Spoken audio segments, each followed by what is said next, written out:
Hi, everybody. As Taylor said, I'm Natalie Kaminsky. I am the TOPS Director of Training and Programs for the Boys and Girls Club of Dane County. My pronouns are she, her, hers.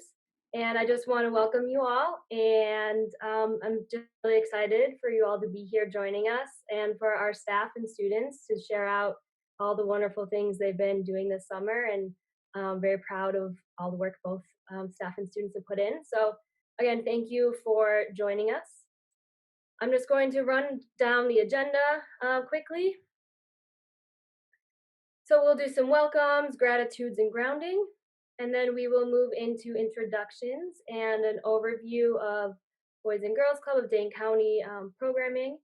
And then we'll also dive deeper into our program overview. So the three programs that we piloted this summer were the social media ambassadors, digital career experience, and building opportunities for student success. Then we'll move into Q&A portion.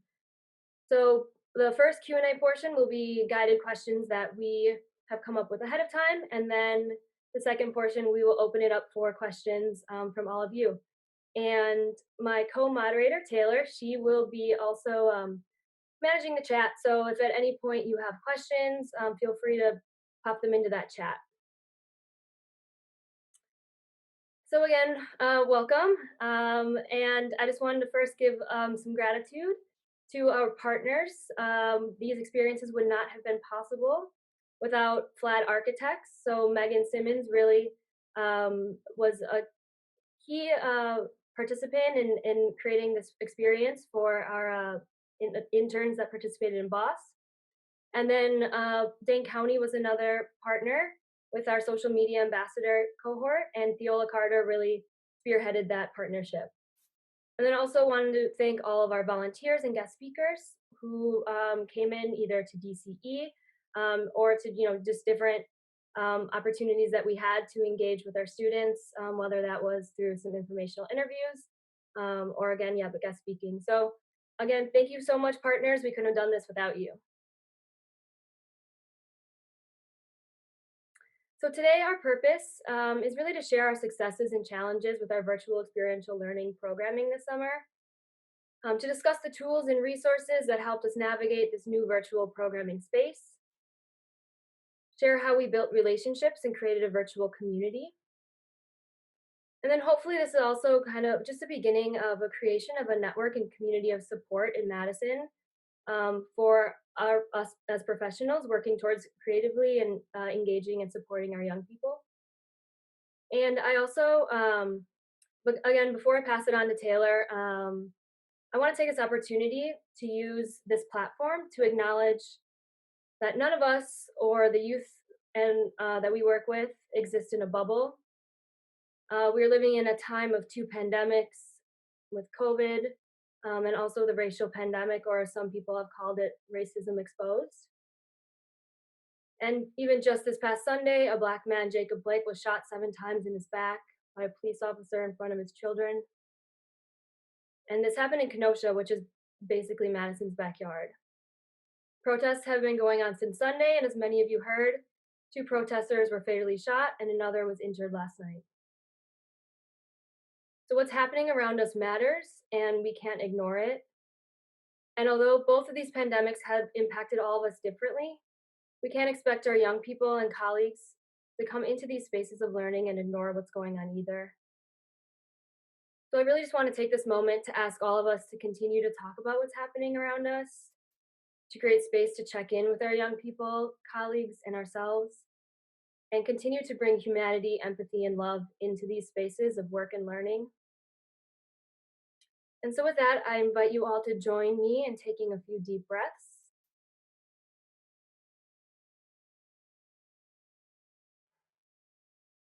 And checking in with ourselves.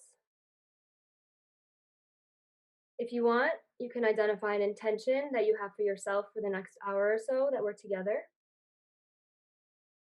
Feel free to write it down somewhere for yourself, type it into the chat, or keep it in your head.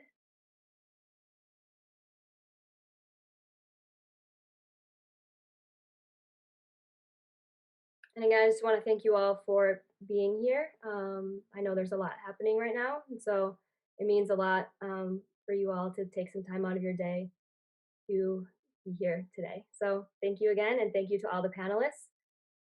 Taylor, I will pass it off to you. Yeah. Yes. Thank you, Natalie. And moving on with that gratitude, we want to give some space for our panelists to introduce each other themselves. Sorry, not each other. But first, I really do want to say that, as Natalie said, we don't live in a bubble. We don't work in a bubble. And we really have so much gratitude and appreciation for the staff that came together this summer. As you'll hear, this was a whirlwind of a summer, as many of you, I'm sure, can relate to trying to figure out what it is that we were doing, and then piece together programming, building the plane as we were flying it. And so just really appreciate all of those staff who are here for their work and leadership in doing so, in creating some amazingly meaningful and impactful student experiences, and also to the students who agreed to be here today and share their voices and their experiences. So I'm going to actually hand it off to our panelists to introduce themselves. Hi, my name is Christian Cruz. This past June I graduated from Madison West High School, and I will be attending UW Madison this upcoming fall. I plan to study biology, following a pre-med track, and hopefully receive certificates in Afro American Studies and Chicano Studies as well. I was part of the social media ambassador internship. Hi, my name is Itzayana Saucedo Vivar. I am an incoming senior at East High School, and I had the pleasure of participating in Digital Career Experience.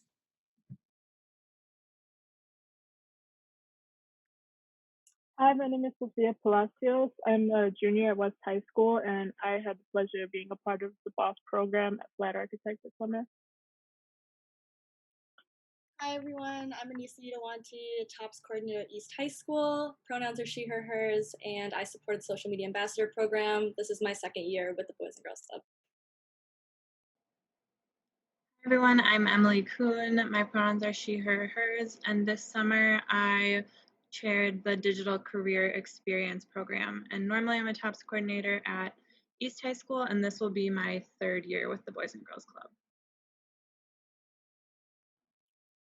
Good afternoon, everyone. My name is Emma Hetzel. I am a TOPS coordinator at West High School, also entering my third year. I was a part of the Building Opportunities for Student Success program this summer.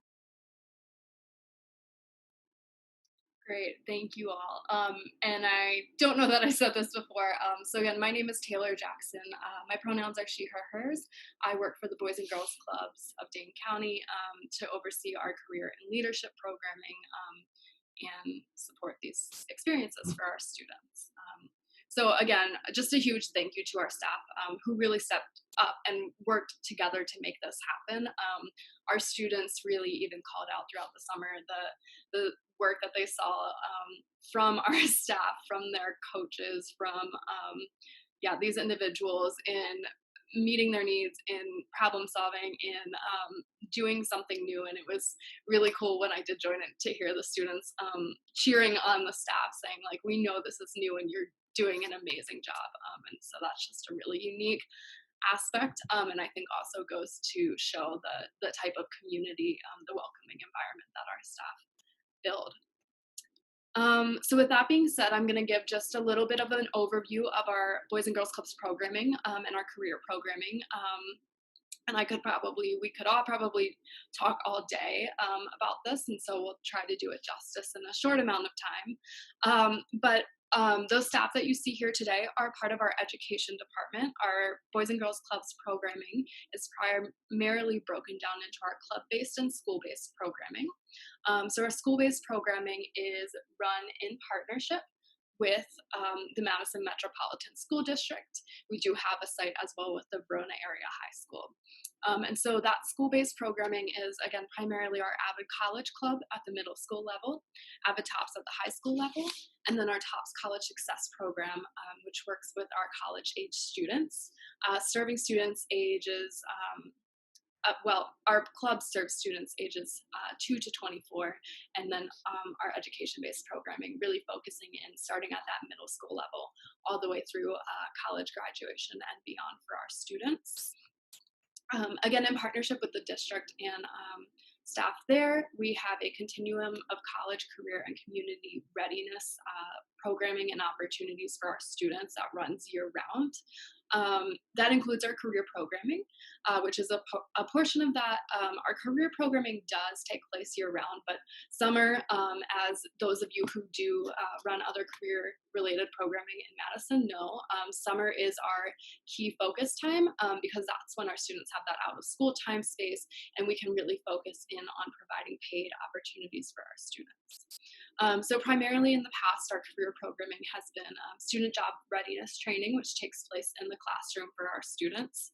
One-time events such as lunch and learns, networking opportunities to connect with professionals in Madison, to learn from them and about their experiences and roles, as well as some other boot camps and trainings and experiences that expose our students to different types of careers, to different workplaces, and the types of work that occurs in those. We focus on paid experiences, and I'll talk a bit in a minute about the value of that, but we strive to make sure that all of our experiences are paid experiences for our students. And again, summer internships is really our key component. That's where, among our programming, I think our staff would agree that that's where we really shine. That's where we've continued to refine and grow over the years with the rest of our programming. It's a very robust program that happens in partnership with our community. We work with 30 to 40 community partners each summer to make this programming happen. And as that programming has evolved and grown, we've really started to see the long-term effects of these connections of our internships and with our community partners, seeing our students build their networks and get offers for future jobs, future opportunities, connections to those in the networks of those that they're working with.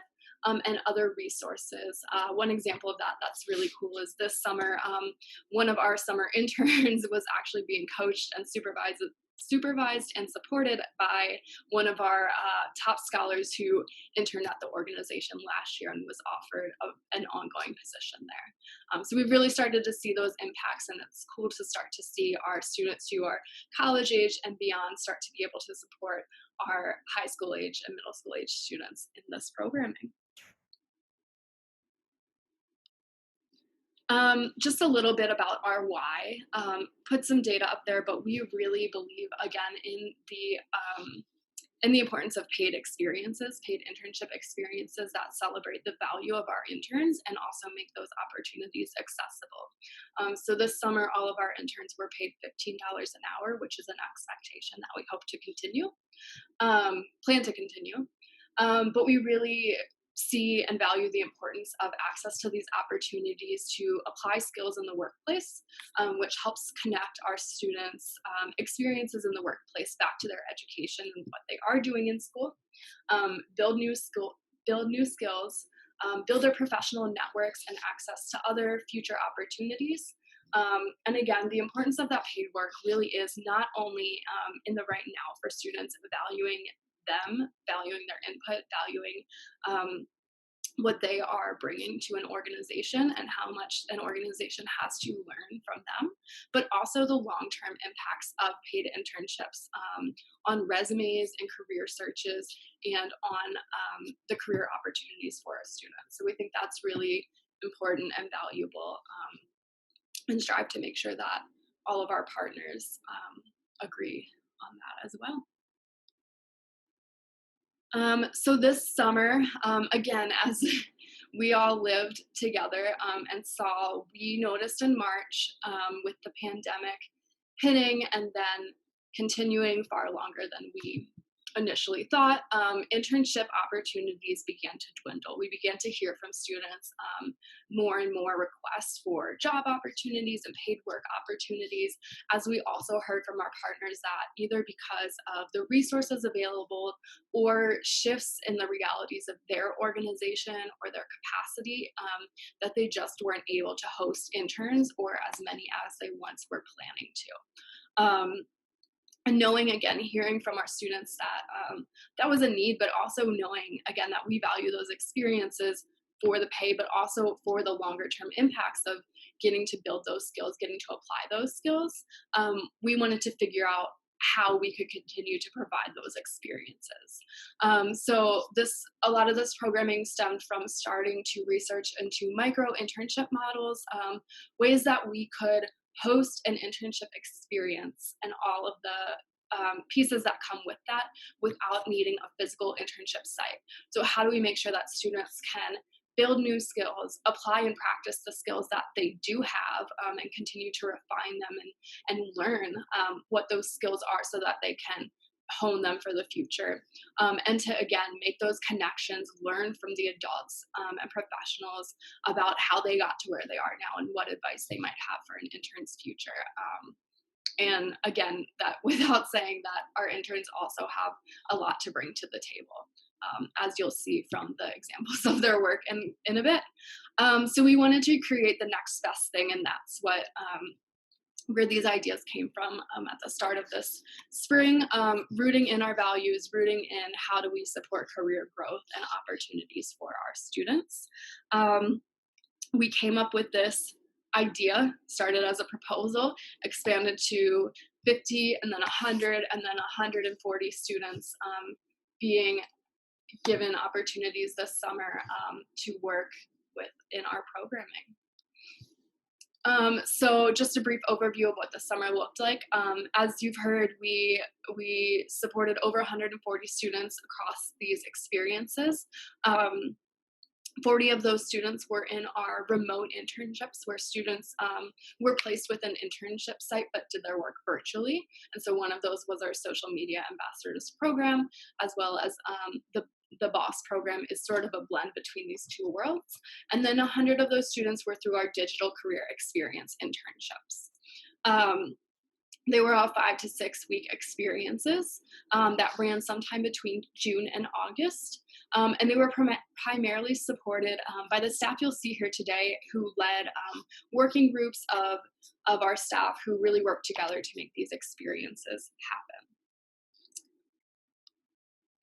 Some of the logistics of those internships, our interns, again, were all paid $15 an hour. We work very closely with the Madison Metropolitan School District to ensure that our students have the opportunity to earn credit via the employability skills programming. So working with the work-based learning components, as long as students complete their weekly reflections and are logging their hours, and starting with their goals for their internship, they're able to earn between a quarter and a half a credit towards their high school transcripts. Part of that involves our weekly reflection process, which we work into all of our programming, again, making sure that our students have time built in to reflect on their experiences and think about what this means for them. And then we really strive to always incorporate student voice and listen to our students and their feedback on our programming. So we do have pre and post surveys, as well as opportunities during programming to get that voice from our students to hear how we can continue to improve and change and meet their needs. And finally, before passing it on, I do just want to highlight again that internships we know are so valuable, but again, like as we call these internships today, internships we know aren't just paid work, but really are like meaningful experiences for our students to learn and grow. And so we find it important that we're selective in what we refer to as an internship. And so just really want to highlight again the impact of the work that these staff put in this summer. And that said, I will hand it off to Anissa to share about our social media ambassadors cohort.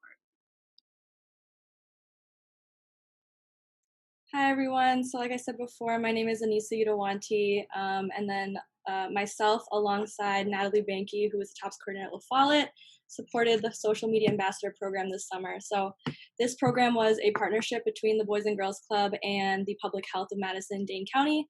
And it really was aimed at empowering our young people in informing and educating their peers on COVID-19, specifically our Black and Brown communities. So The outcomes that we had for this program were to examine how and where young people get their news and consume information about COVID and other community issues from, understand how social media and social justice can and do intersect, create social media content to use in their own networks to keep their young people safe, healthy, and active, as well as create portfolios to showcase their skill development from the summer.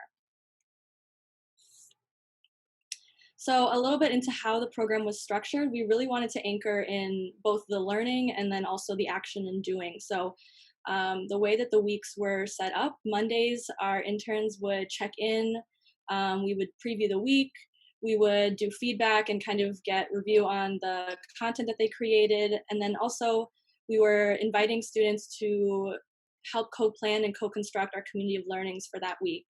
On Tuesdays, we would have our community of learning. So this was like a seminar style, dialogue lesson that we would do with different topics that we focused on each week.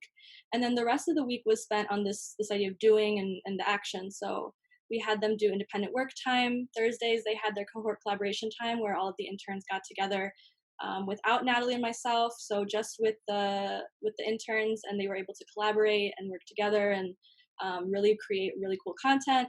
And then Fridays, they would wrap up and submit that content to Natalie and myself to review.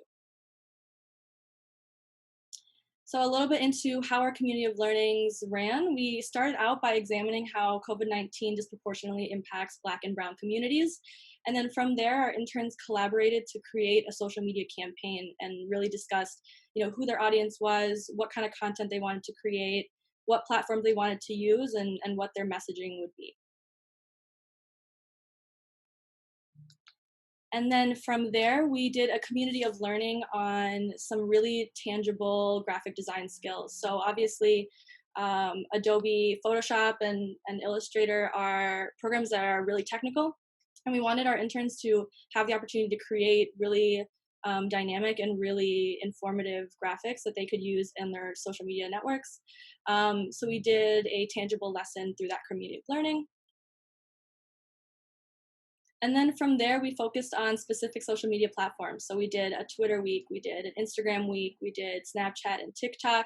But we really were able to explore the historical use, the advantages, the disadvantages of each of these platforms, specifically as a vessel for information sharing and how their use really plays a role in larger social movements. So discussing also how to become critical consumers of that social media, how to identify where social media intersects with social justice and, again, these larger social movements, and then how they personally can operationalize these platforms to organize and participate in those movements. And then we have some examples here of the content that our interns created. So top left, we have 3 of the 6 Instagram story panels that one of our interns created with COVID-19 guidelines on how to stop the spread, based in CDC and Public Health of Madison-Dane County guidelines. On the right, we have a graphic that's meant for Twitter with COVID-19 testing sites through the Boys and Girls Club. And then at the bottom, we have some Instagram posts of key terms related to COVID-19. And then their task was to define them for younger audiences, so for younger children. So again, those are some examples that our interns were really able to run with. We basically talked about Canva and these programs they can create content with for 2 hours, and they ran with it and created some really cool stuff. And then finally, we created portfolios, and we gave our interns a couple options on how they wanted to do this, but really an opportunity to showcase and really, really highlight the skills and content and learning that they were able to do in the 8 weeks. So at the top, we have one of our interns created a website, and at the bottom, we have a screenshot of a PDF format of one of the portfolios that they built. This is some of the feedback that we've gotten from our students. I'm just going to highlight 2 things. The top right, where it says, I enjoyed how content-packed it was, and it was a lot of learning, but it was good in a way that didn't feel crunched up. I think this was one of our main goals, and one of our goals kind of more broadly with our Boys and Girls Club education programming is really finding ways to make learning and making educational spaces something that students want to be actively a part of. And then just below it, the one-on-one check-ins were really good, and so was the cohort collaboration time. I felt supported in her adult times. And again, one of our main goals is making sure that our young people that we're supporting feel heard and seen. So another aspect of that social emotional learning that we aim to do through Boys and Girls Club. And then these are our final reflections. I'm going to highlight two of them. The first one being the relevant curriculum-based and lived experience is essential to learning and genuine engagement. I think that goes without saying that right now with everything that's going on in our communities, it's more important than ever to really lean on creating curriculum that's based in those experiences. And then at the bottom, our young people are the experts. We will always have more to learn from them than they do us. We really focused on making these lessons validating for students and what knowledge they came and bring with them. So really trusting their experience and their word and turning that into the educational experience that we created through this program.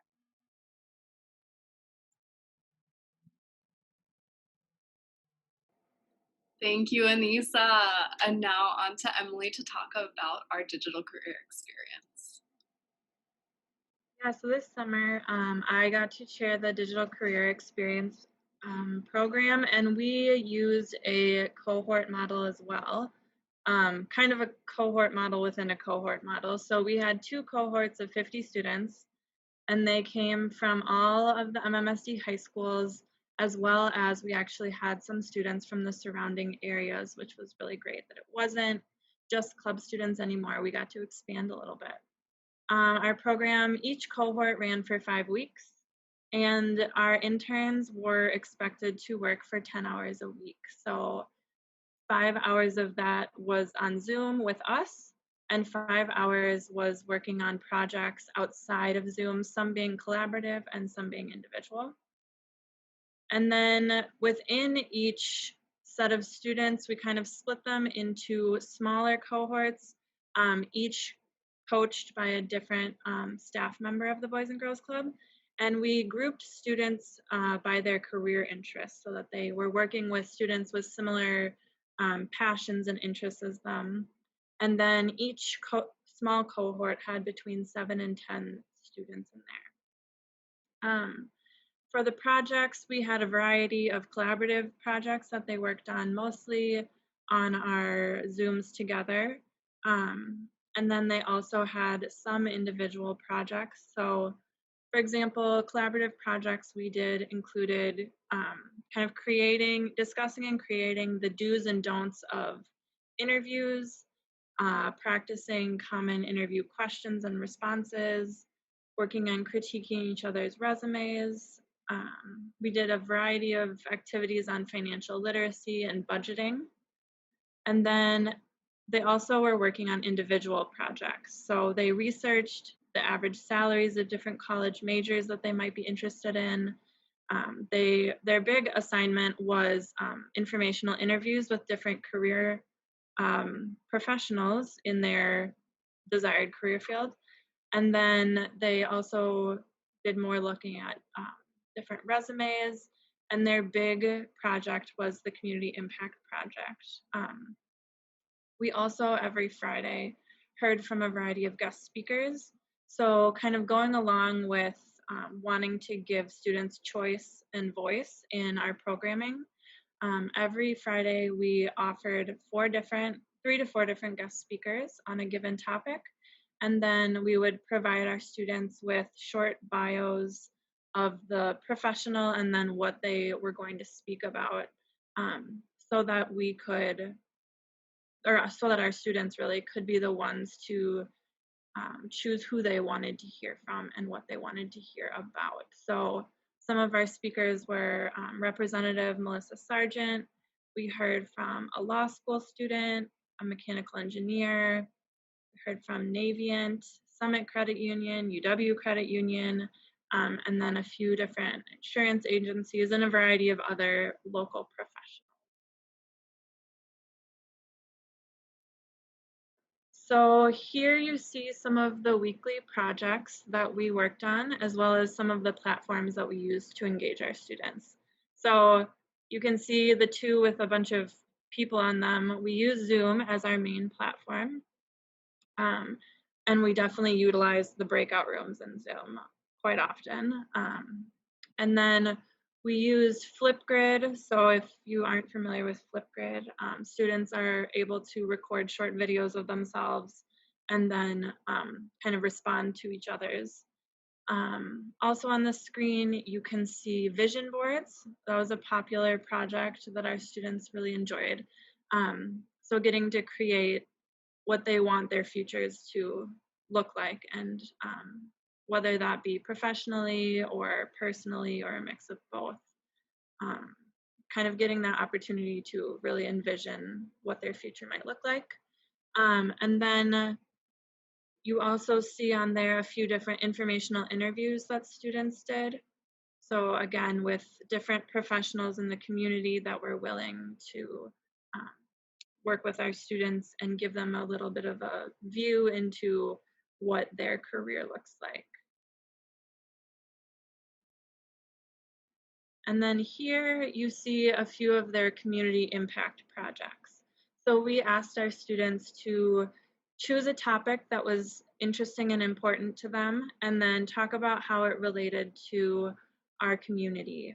And so this was kind of our culminating project. And so students created different social media campaigns, PowerPoints, websites, podcasts, like you'll hear about, I'm sure, different infographics, videos, brochures, and more. So you see one student presented on Black mental health, discrimination in healthcare. ITSY, who you will hear from in a little bit, created a podcast with a few other students. That's very, very interesting.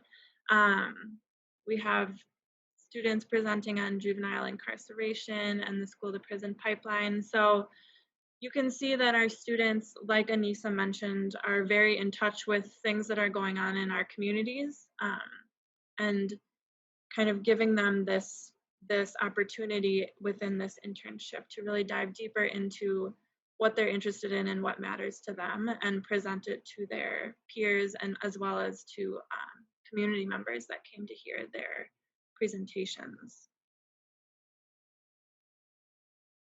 And then these are just a few pieces of feedback that we received from students. I think Taylor mentioned we really wanted to, because this was our first summer with Digital Career Experience, we really wanted to make sure that it was beneficial for our students. And so really taking the time to find out what they wanted this to look like and what they wanted to get out of the experience. And so I think if you just take a few minutes to kind of read over the different comments on the screen, you can see people feel like they gained a lot of experience and a lot of skill building in skills, professional workplace skills and professional workplace etiquette. And more specifically, financial pieces and communication pieces, and getting to know new people. So. And you will hear more from ITSY about DCE in a little while.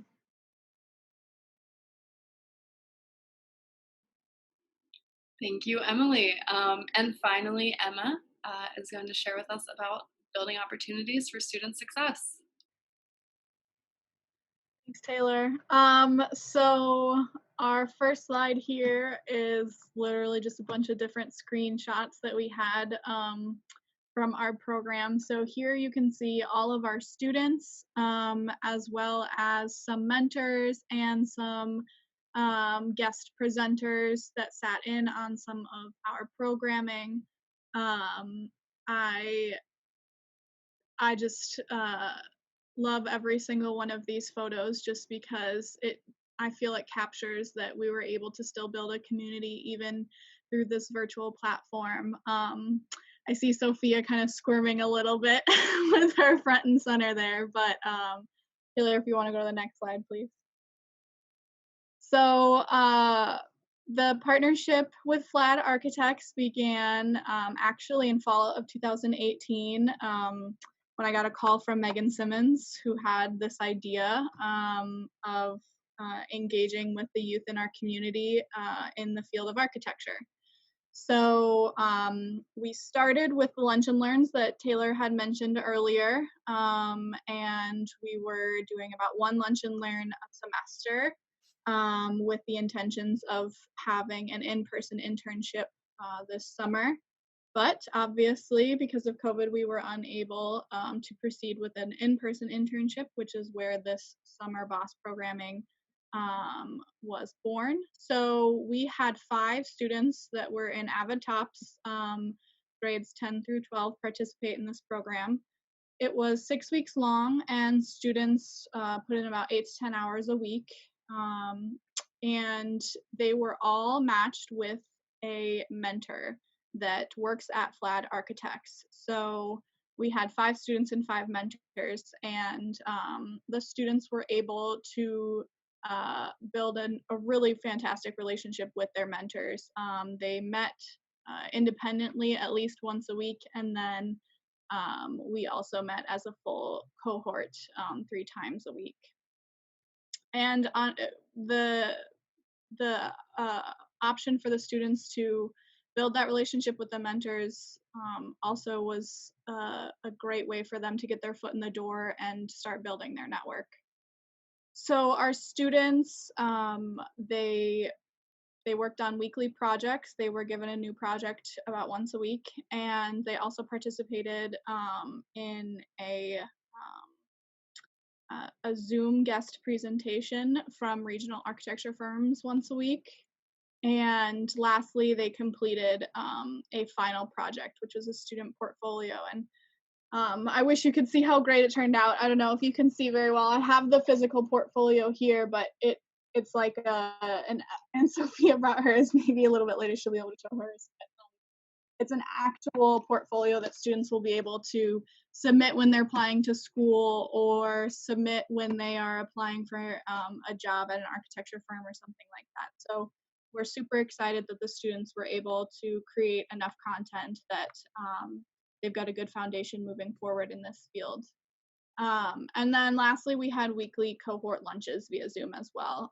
So all of our students and mentors got together solely for the purpose of getting to know one another and just continuing to build those relationships.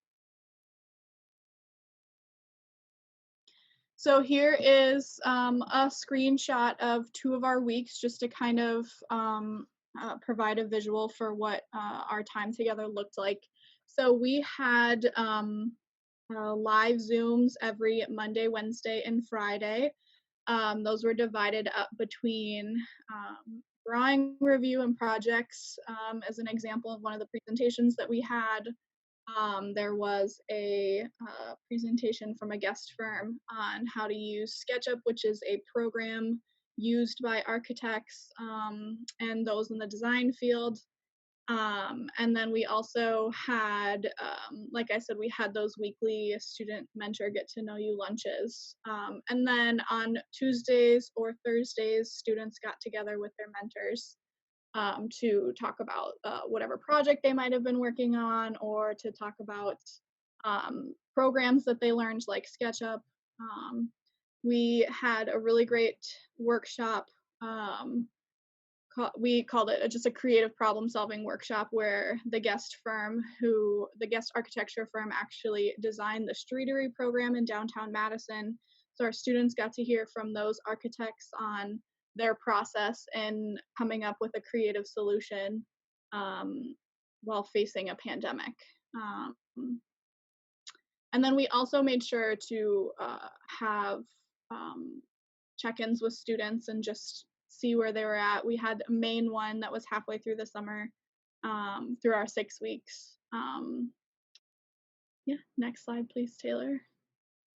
So this is my favorite part, where I get to show off some of the honestly incredible work that our students created. So here is some of Sophia's work, and you'll hear from Sophia in a little bit, and she can tell you obviously a lot more than I can about this. But so the first photo up here in the left corner is actually from her final project. So like I said, students worked on a weekly project, but then they also created kind of like their final wrap up. Everything I've learned, I'm going to put into this project. So the 5 students were all given a space, a working space in a neighborhood. They kind of created a little neighborhood.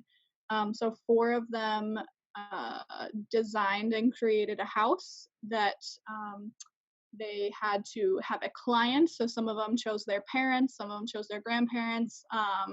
So they had to design a house based on their clients' needs. And then one of our students actually designed a park that was kind of in the middle of this neighborhood that they created. So some other projects that they worked on, our students were all given kind of like a little architecture kit with some tools, like an intro toolkit. And so on the right, you can see from our cube project where students were able to just from their imagination create 3D cubes, and then they went into SketchUp to then create or like replicate their cube on that platform. And then last, they worked on just like simply the basics of object drawing and the different perspectives that those in the design field have to draw from. So next slide, please, Taylor. Thank you. So we also have just some student feedback. As Taylor mentioned, the students they had to complete a weekly, we called them weekly check-ins, just as to where they were in the program and how they were feeling, and also how they were doing working towards their goals. So these are just screen grabs from their feedback. I think some of the really important feedback is that students were saying they felt valued and they felt connected to everyone and they felt like a part of the program. And other students were just saying how they really enjoyed being able to collaborate with one another.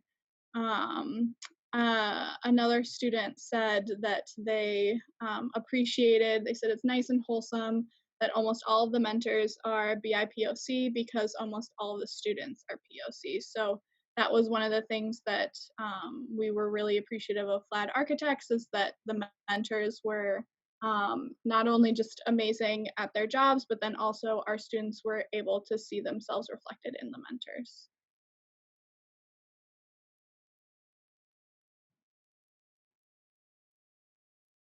All right, thank you, Emma, for sharing.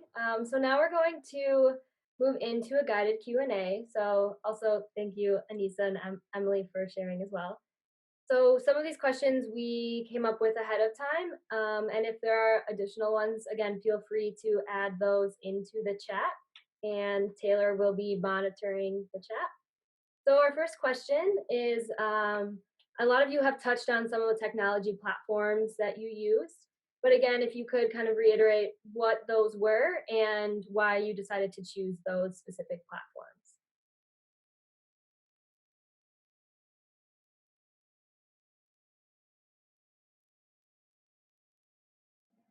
I can start. As a social media ambassador, at the beginning we really talked about the different platforms that we use and which ones that weren't used in as much.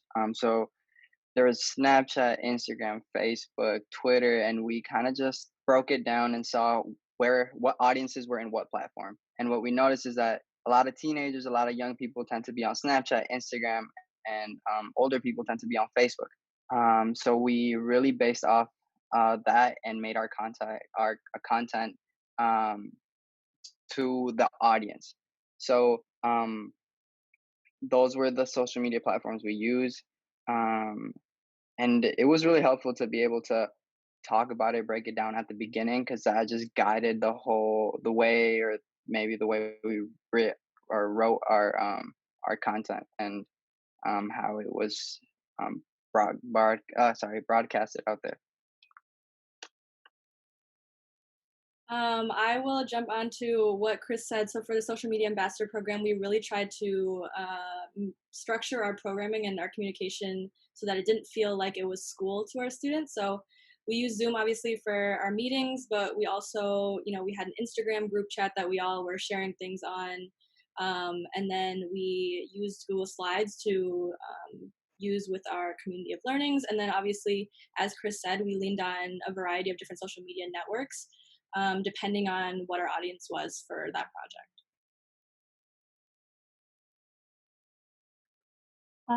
We use a variety of different websites for like our space where we were putting our complete work and everything. We used the mural board, which was actually a very fun, like new thing that I haven't used before. And we were able to upload pictures onto that and make like little boards, like you see, like Emma showed in the presentation, and add our own text and everything, and like make it so that we it was separate from like any other work and all that. We also use SketchUp, which is a new program. Well, it's not a new program, but we had a luncheon during the school years where I attended it, and we learned the basics of it. But this time during the actual internship, I was able to definitely use it more and get more comfortable with it, and figure out how it actually works and do it correctly. And we also use Zoom for our weekly meetings, which um, kind of a struggle because of like the time limits on some of the meetings, but I think that definitely helps. For DCE, I mentioned before, we use Zoom for all of our meetings and really utilize the breakout rooms a lot. We also kept all of our materials and projects on the Google Classroom, and so utilize that and Google Slides a lot for different projects that students were working on.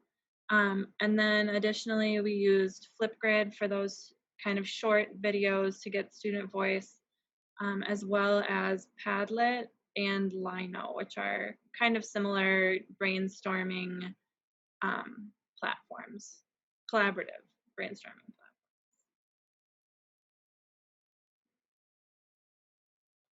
Okay, thank you all for sharing. I know Taylor has added some links into the chat with those specific platforms that were mentioned. So if you want to check those out, you could definitely look in the chat. And also at the end of this, we will have our contact information. So if you want to just touch base with anybody in this on this panel, you will have the ability to do that as well. So moving on to the next question. Next question is directly for the interns first. Why did you choose to participate in this program? Like, what was it? What drew you in? What excited you about it when you heard about it? And then how did it meet your needs going into the summer? Yeah, I can start. With everything going on, school being canceled, coronavirus, and all the horrifying things that have been going on, I felt like I needed to do something. I wanted to do my part, and I couldn't figure out how. I can't leave the house, and I ended up hearing about the social media ambassador internship, and I was like, this is perfect.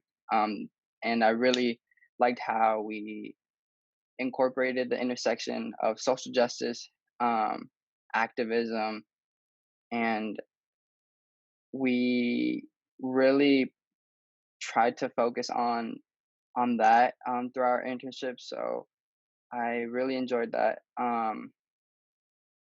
But yeah, could you repeat the question? Sorry, I can't. I think you answered it, but basically, how did it meet your needs and what drew you in? So I think you're good. Oh yeah, yeah. Thanks, Chris.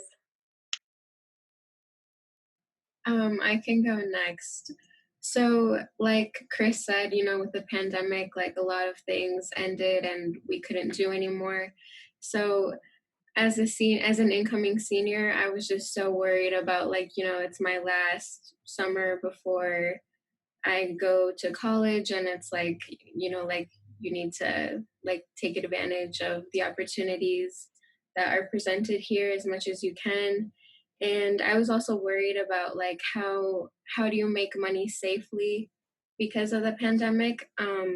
So that was just very preoccupying, and also just trying to be productive during the summer was a big thing. And I got an email from my Avid teacher like explaining this opportunity, and I thought that it was great that something like this was being created for us, and like we were being supported through this like hard time, and like we weren't just being like left alone and like, you know, like there's nothing for you to do, so just good luck. So I thought that was great, and another reason that I wanted to participate in the program was that all of the boys and girls programs have always been great. I participated in career exploration last summer, and it was honestly like one of the most fun um, like programs I've been in. So I just felt very comfortable applying for something with this organization.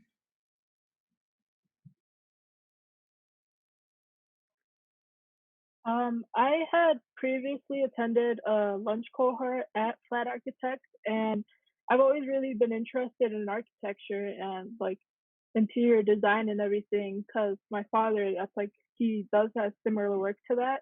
And so I've always really been part of it. It's like always been part of my life. And I've always wanted to see if I could actually go into a career into it. And when I got the email from Emma telling us that we would actually have an internship with the same people that we've attended those lunches with, I thought that was a really good step for me to take, and especially for me to further my interest into this and able to see like what I liked about it, what I didn't like about it, and what things like I was really like excited to learn about, like using the programs and using like different architectural like terms and talk and all that, and actually work with the people who do this for like for a living was really interesting and fun. And I think that I was able to experience a lot of things that I wouldn't be able to do like on my own. And so I was really grateful for that. And I also really grateful that I would be able to learn it from the people who do it every single day and um, is like their main source of work. Thank you all for your responses. Next question is, as Emma, Emily, and Anissa have touched on, I think relationships are a huge component to the work we do, and our organization really values relationships as a foundation for learning and engagement. And so this question is really about relationships. So how did you build community among participants virtually? Can start. I That was the one thing I was worried about at the beginning of the internship. I was like, how are we gonna build a bond and be able to communicate if it's all gonna be on Zoom? People are probably gonna have their cameras off. But I was surprised when everybody was actually trying to engage and was putting in effort to try to get to know each other. Um, we would have Monday check-ins, so just with the intern and Anissa and Natalie.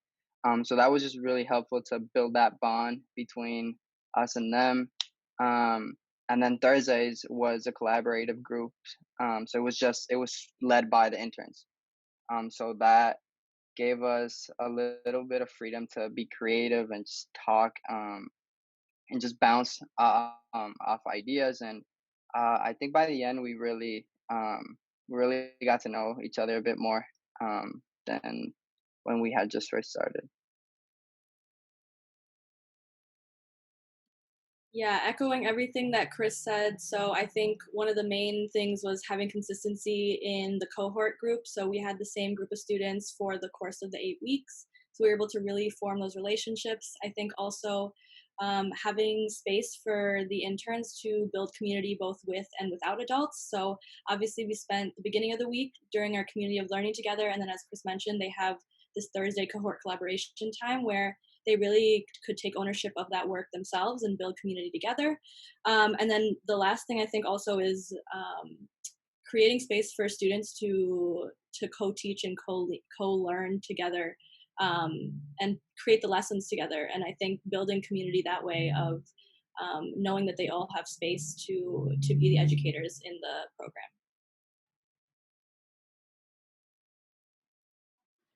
Yeah, so like I mentioned when I was going over the overview of Boss, I think that our weekly lunches are really important. That was just like totally separate from the learning that we were doing.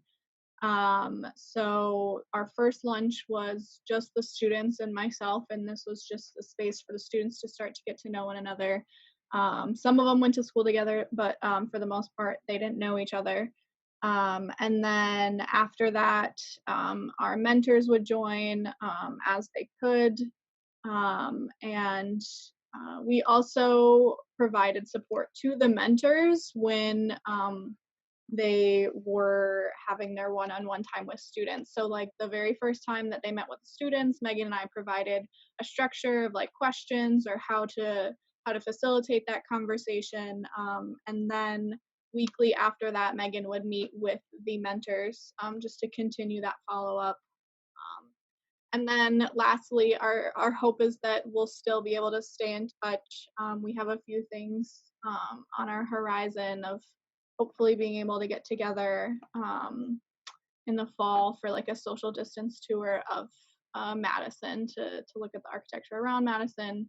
And then our plan is hopefully in the spring to be able to go as a cohort to UW Milwaukee since they have the only the only architecture program in the state. I would say that it was more challenging to build a relationship, especially since you're doing it over a webcam and little meetings, not as personal as it would be in person.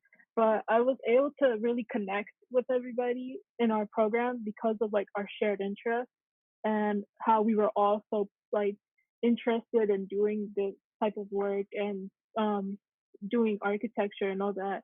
And I think that's something that we were able to build friendships and relationships over. I know that at first it was a little bit awkward with my mentor, like doing one-on-one meetings, but then we eventually started talking about like our personal lives and how we like both came to really love architecture. And I think that that's something that really helped us build a really good relationship. And like I was so excited every single week to meet with my mentor or any of the other people in the program because like they're really interesting people and they all had like separate lives from this and they were able to use their experiences to make the work that they were putting in.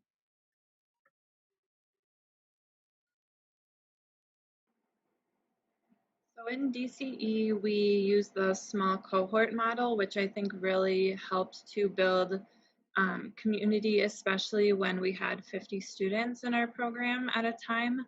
And so starting every day with some type of inclusion question or quick activity that all 50 students could participate in. But then once we moved and transitioned into our small cohorts, really diving deeper into those relationships and making sure that the students were able to connect to each other and with their coach through both the collaborative activities and also through other types of inclusion activities. Right. So, like Emily said, we started off like every call with a fun activity or icebreaker, and that really helped like get us in the mood to like start talking and be ready for our cohort groups. And I think it was a lot easier to bond in the cohort groups because of like the mutual interests, and we like really understood each other right off the bat because we all like wanted were in that cohort because of what we wanted to pursue in our futures. So it was just really easy to bond with each other because we had so much to learn from everyone in the group. So that was like something that I had never had before, like meeting so many people that like um, were interested in the same thing as you. And I also, like Emily said, there was 50 people in the program at a time. So we would do breakout rooms, which was like we would get put into like random groups for like 5 to 10 minutes, and it's like you just get to talk about whatever the assignment was, or so that was a fun way to meet everyone else outside of the cohort. And I just think that the experience of DCE was uh, a great one because of the staff. Like, if the staff was just so supportive and kind and like the most patient and funny people like I've ever met. So that made it a lot more enjoyable. And I just think that this this opportunity like really impacted us in a very special way. Like, it's definitely not something that we're gonna forget. Like this online internship that you did during a pandemic. So so yeah, it was just very easy to bond because of the staff and everyone in the program. All right, thank you everybody for sharing. Our next question is for both interns and staff. So, what were some of the challenges or barriers or obstacles that you encountered as you were trying to engage virtually? And how did you have to either adjust or just kind of work through these different obstacles?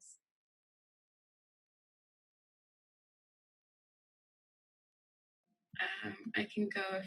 Okay, I can go. So the first week of the program was definitely very awkward. Everyone was very shy, and you know, it was just weird to adjust to like a virtual experience on this. So yeah, the first week was definitely like the most uncomfortable one, but we quickly like got like into the groove of it, and it got a lot easier.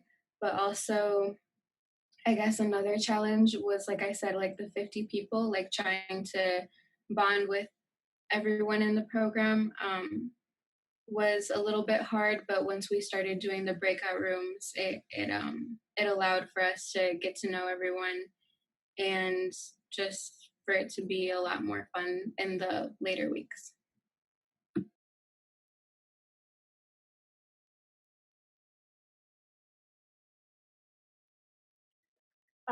I would definitely say like the biggest challenge was just like not being there and not being in person, because like there's like this wait time between emails, or like trying to figure out when you have a Zoom meeting and everything, and not being like an instant answer definitely like was like a little bit of a struggle. I know like sometimes I would like figure out a meeting started at 3:30 instead of 3, or something like that, or it would just be like trying to figure out whenever somebody fit into each other's schedule, during to try to like have a conversation over Zoom, or even like having them look over your work. But um that was like a challenge that was throughout the whole summer, but it wasn't like, oh, I don't want to do this anymore because like this is happening. It wasn't that big of a hassle.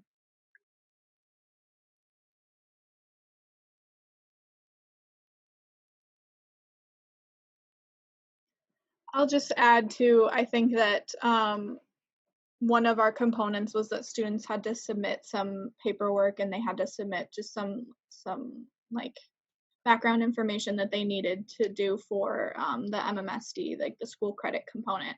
And that got a little tricky when like there needed to be signatures from parents, and that's not super easy to do unless you have like specific apps on your computer or whatever. So I would say that's something that we lived and we learned for future times that we have to submit things virtually.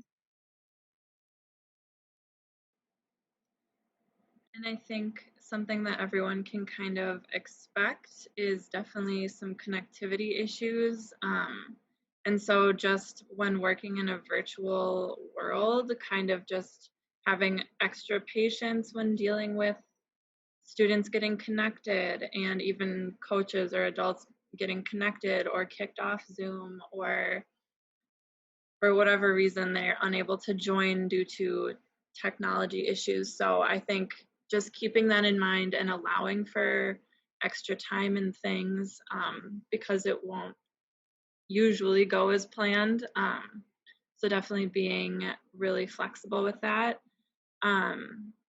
Another thing we definitely learned from DCE was because we had two different um, program sections. We had one that we offered in the afternoon, and we had one that we offered in the mornings. And the one where we offered it in the afternoon was more engaging. I think students were more awake and involved. And so definitely taking into consideration when planning programs, the timing of the program, and knowing that when students have fewer needs to leave their house, so they're home all the time, maybe their sleep schedules are off, and so they're waking up at 10 a.m. when they should be on their computers at 10 a.m. So also, yes, the issues with having students needing to find hotspots, and same with like the school Chromebooks that they're given sometimes don't work or don't connect or don't charge. And so definitely being willing and able to troubleshoot any issues with the student, because sometimes it's hard for them to navigate on their own. And I'll just add on super quick. I think also there's just a need to have a certain degree of grace with as we transition into virtual learning and working. A lot of our students are working jobs outside of this, and making sure that we are supporting them in that as well, and that scheduling. And just because we are all at home and we're working from home doesn't mean that we're available all the time. So something to think about as well. Great, thank you all. So our next question is, what was the most successful, or for interns, like what was your favorite activity from this summer? You can just tell us a little bit about that activity.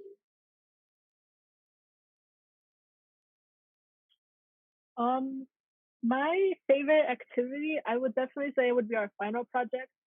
I think that that was something that I've always been interested in doing, like helping people create spaces that they would be able to live in freely and like feel comfortable in. And for my final project, I was to design like a house, or any living space that we, for a little neighborhood that we decided to make.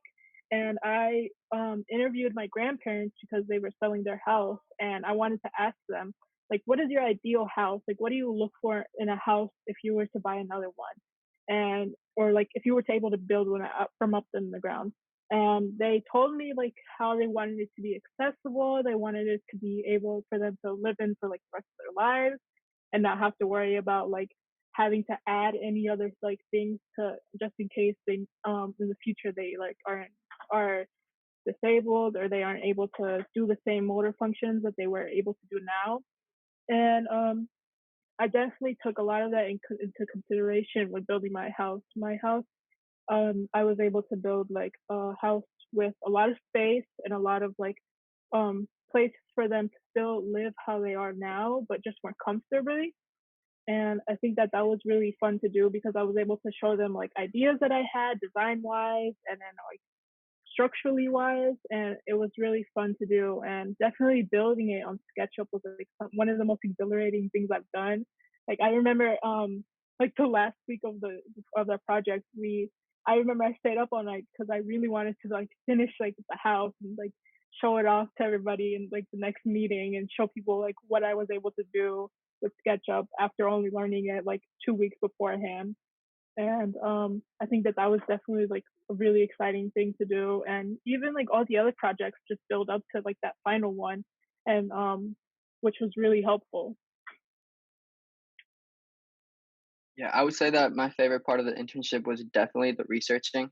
It helped me build that skill of being able to look at different sources, take away the key parts, and making sure that the information isn't misleading, just because there's a lot of misleading information on social media right now.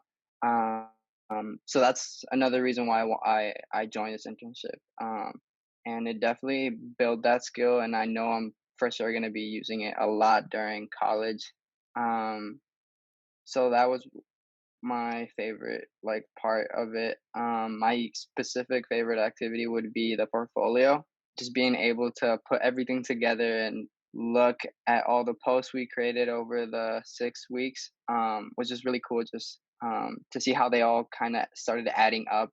Um, and all the hard work we put into them. It was just really rewarding.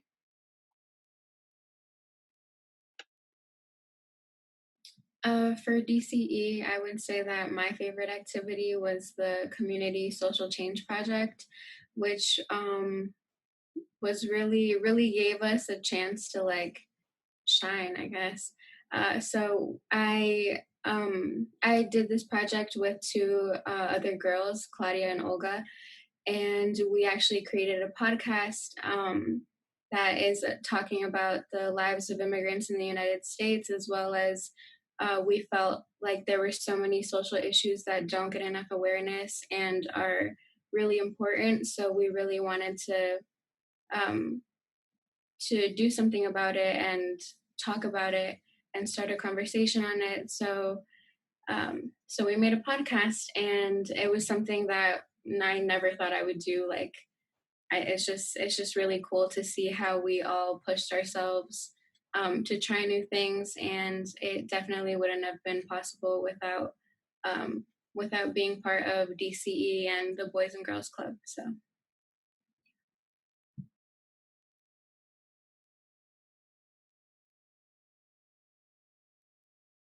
Staff, do you have anything to add based on student feedback of favorite activities or most enjoyable parts of what you all did? I'll share mine really quick. One of our lunch, our cohort lunches, we played the Newly Friend game, which is a classic Avid Tops game. And we found out that our group was very divisive over which was better, onion rings or French fries. But then we also were able to ask some more serious questions and learn about like famous people that inspire us. And I think that what made that so much fun is that it was later in the summer, so everyone had more time to get to know one another, so that when we were answering said more serious questions, people were felt comfortable to share. So.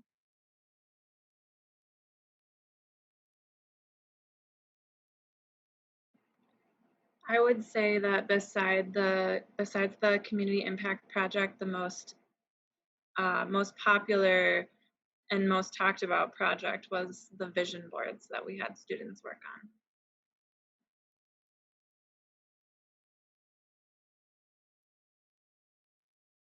on. And then super quick, I think my favorite part was, besides getting to know the amazing group of students that I got to work with, just watching them take ownership of their work and really take the lead each week and see that leadership kind of grow every week.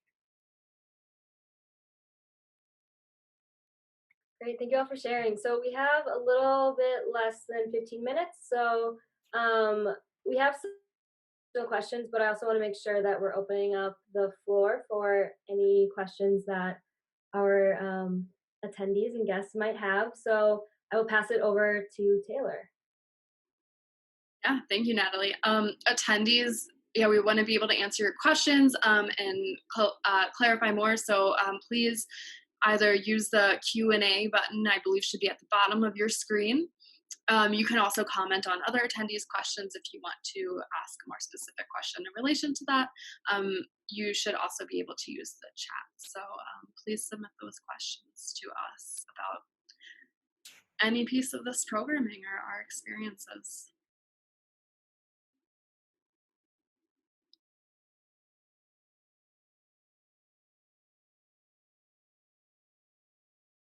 So maybe while we wait for some questions to come in, I can ask another one because I have many questions always. So question is, knowing that these experiences were newly implemented this summer, how did you prioritize incorporating student voice and feedback as you planned everything and then just kept adjusting based on what was happening? So for DCE, again, really wanting to make sure that as we were creating it, we had the student voice and we were filling our time with our students with valuable lessons and activities. So with our first session of students, we at the end of the first week, asked for feedback. And then partway through, we asked for more feedback in a survey. And then at the end of the session, we also asked for feedback. And then having the two cohorts, the two sessions separate, really allowed us to use the feedback from the first session to refine and figure out which activities worked well, which ways of collaborating, which platforms worked better. And then we were able to implement all of those changes into our second session of students. And also, as a coaching team for DCE, we met for our first session, we met twice a week just to really make sure that we were producing something worth it for our students. And then we would meet every week going forward for the second session of students.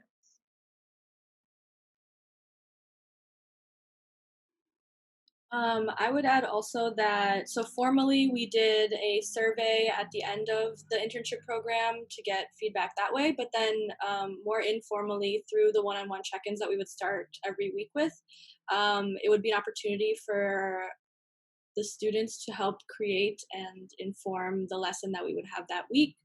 And then again, just echoing everything that I've said before, just really treating our interns as the experts in this work too, and then valuing and incorporating the knowledge that they bring to each of the lessons. Great. So one of our audience questions, what piece of learning are you carrying with you into your virtual spaces this fall?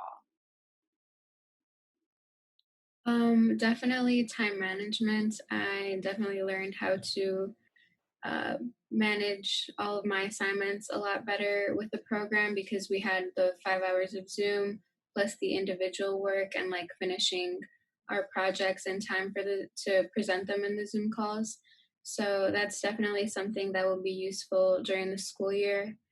And I guess learning how to be comfortable on Zoom or like on the computer, I guess, will also be very useful for the fall. Yeah, I would have to agree. The time management, I definitely started using my planner a whole lot, and I know for sure I'm gonna need it for college next week.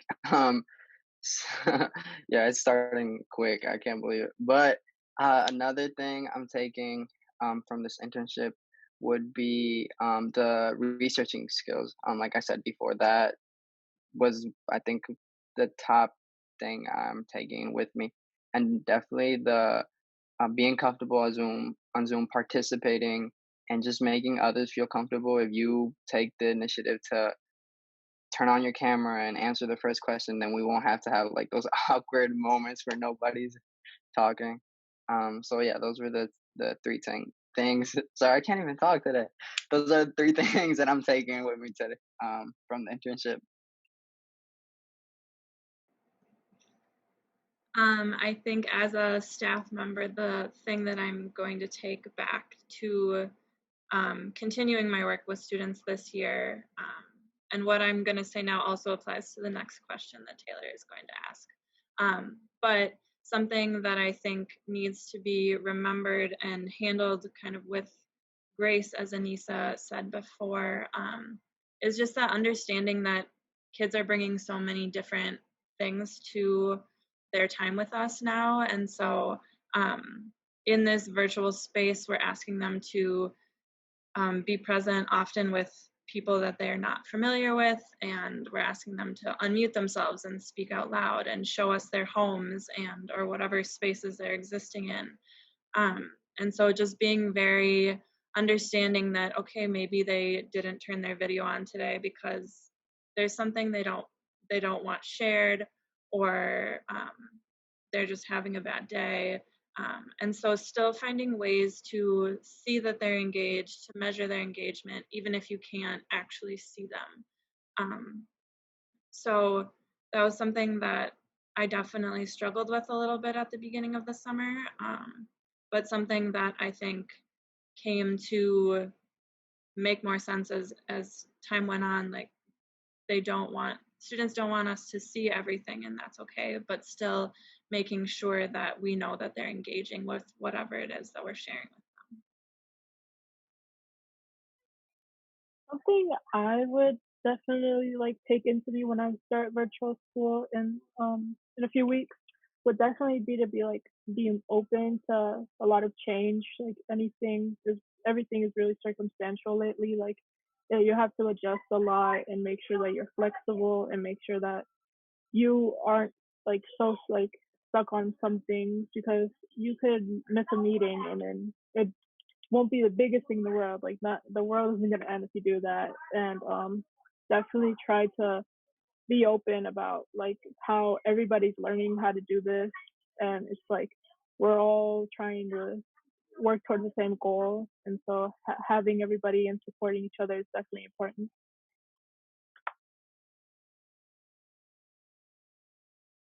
Great, thank you all. Another good question. In what ways, if any, would you change this for middle school aged youth? Something that I think for this question is really asking the students what programs and platforms they're familiar with already. I mean, even in middle school, I know they are already using so much of the technology that we are all still trying to learn. So for, social media platforms or whatever other, online spaces that they are already in, trying to tap into those and using those because they have that skill set. An example of that is when we went virtual, um, my students encouraged me to make a TikTok, and I didn't want to, but I did eventually. So using that just because it's a different way to engage with students and a fun one. So trying to find ways that we can tap into the knowledge and skill set that our students already have and taking advantage of that.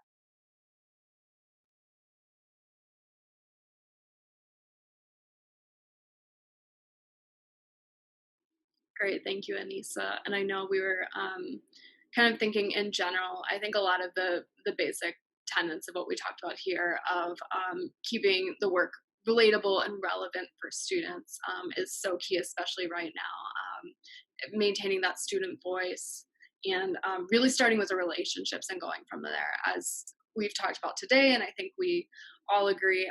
One of our values is, despite that we are the education department, is starting with the relationships, and I think that's how our programming is so successful. And as you heard from our students, it made it more engaging, and also I think you can get a lot more buy-in from students, even if you are doing something cheesy or silly or a little different, when you have that relationship of trust.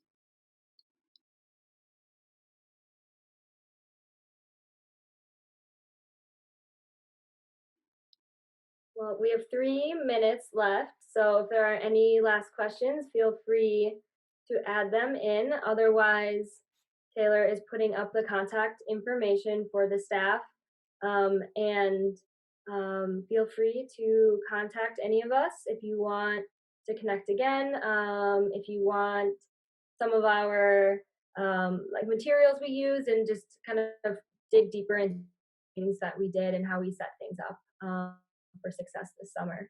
So again, here are email addresses. Does anybody have any last thoughts or anything they want to add?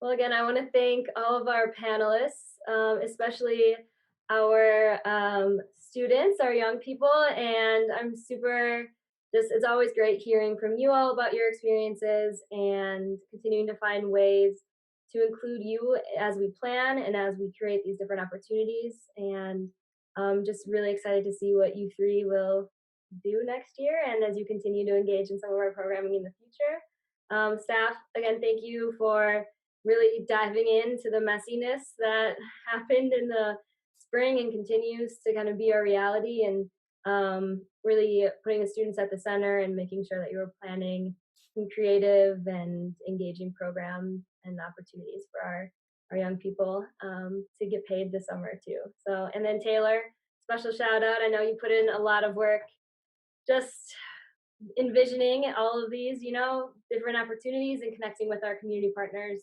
And again, thank you, partners, for also making these experiences possible, because we can't do this alone. And I think it's going to take all of us together in this to get through it. So, I don't know, Taylor, do you have any parting words? No, I think you said it all. I would just repeat everything you said. So thank you all again for being here. Please reach out and have a great evening. Bye, everybody. Bye.